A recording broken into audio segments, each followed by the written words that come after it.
If you're studying for the LSAT in February or April, I've got great news for you. It is absolutely not too late to apply to law school this cycle. In fact, with the changes to the LSAT and the law school admissions timeline, you're actually in a better position than you might think. Today, I'm going to walk you through why taking the LSAT later in the cycle is totally fine, how to capitalize on recent LSAT changes, a clear, actionable plan to boost your LSAT score in the time you have remaining, and how to make sure your law school application is ready when your LSAT score is released. First, for those who don't know me, my name is Steve Schwartz. I've been teaching the LSAT since 2005, and I personally increased my own LSAT score from a 152 to a 175. Now, let's start by tackling a common misconception that applying to law school a little bit later in the cycle puts you at a major disadvantage. While this may have been true years ago, times have changed. The LSAT used to be offered only 4 times a year, but it's now offered 8 times a year.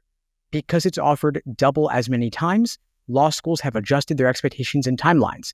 They now anticipate receiving applications later in the cycle, and they're waiting for those applicants who take the LSAT in February and April and come in with applications with higher LSAT scores. Another reason the cycle has shifted later is because of all the recent changes in the LSAT and admissions world, like the shift to the online LSAT, like the removal of logic games, and the recent Supreme Court ruling banning affirmative action.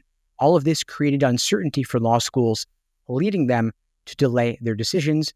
They want to keep spots open to better evaluate the full applicant pool. And, of course, a higher LSAT score will carry more weight than sending in your application a few months earlier. They value stronger apps, stronger numbers over earlier ones, and the higher score will significantly boost your odds of getting in and also getting significant scholarship money. Now, of course, the removal of logic games is one of the biggest changes to the LSAT in decades, and it's a massive opportunity for those of you taking the LSAT going forward in February, April, and beyond. Because without logic games, you get to focus entirely on mastering logical reasoning and reading comp. This allows you to streamline your LSAT study plan and focus more deeply on the remaining sections of the LSAT, namely logical reasoning, because it now counts twice as much since there are 2 scored sections of it. Now, if you're taking the LSAT in February or April, I'm going to share with you a practical plan to make the most of your time remaining. First, if you haven't already, establish a baseline, take a timed practice test to better identify your current strengths and weaknesses. This lets you analyze your performance by section and question type to guide your prep going forward. Of course, you also want to focus your time on the high-yield logical reasoning strategies, the most common question types, like necessary assumption, inference, and flaw. If you master these, that's going to have the biggest impact on your LSAT score. Of course, you also want to develop and refine your reading comp skills. Make sure that you can identify the main point, the tone, and the structure of the passages. Focus on your timing. First, take individual timed sections under test-like conditions. Review your mistakes thoroughly to understand better which tricks and traps you're most prone to falling for. And then, of course, pull it all together with integrating full-length timed practice tests, ideally at least once per week. Then, of course, you review each test in detail, noting patterns in the types that you're missing, so you can adjust your study plan accordingly. Of course, you also then want to fine-tune your timing and endurance. You want to build up your stamina, working on pacing, and then taking all 4 sections in one sitting. If you can maintain your focus through multiple sections, that's going to set you up for success on test day. Now, let's talk logistics. If you're taking the February LSAT, scores come back at the end of February. For April, they're also coming back at the end of the month, and here's how to stay ahead of the curve. You want to get your application materials all together and finalized during the few weeks between taking the LSAT and getting your score back. That includes your personal statement, your resume, any other essays.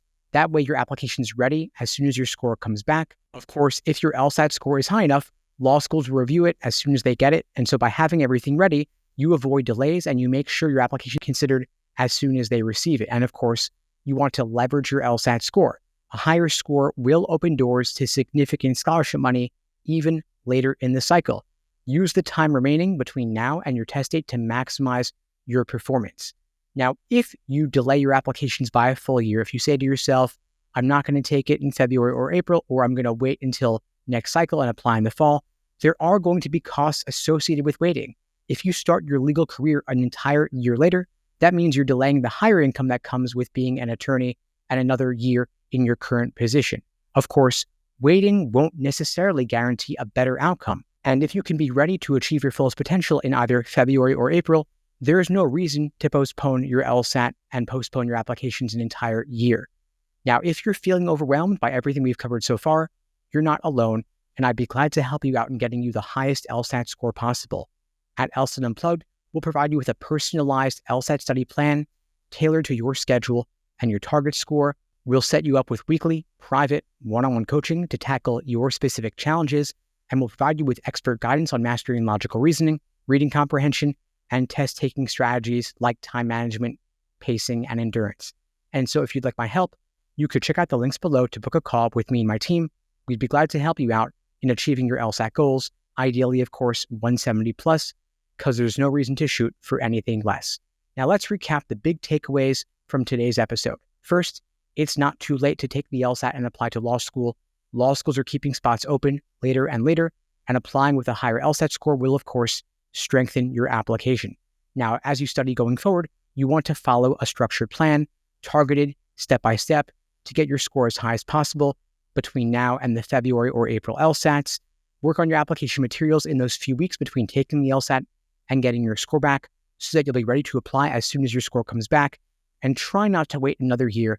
If you can, take advantage of the fact that the cycle is not yet over to save time and start your legal career sooner. You're in a great position taking the LSAT now in February or April. Given the recent LSAT changes and the extension of the admissions timeline, use the time you have remaining wisely, stay consistent with your prep, and focus on building a strong, well-rounded application, of course, topped off with a great LSAT score above the medians of the schools to which you're applying.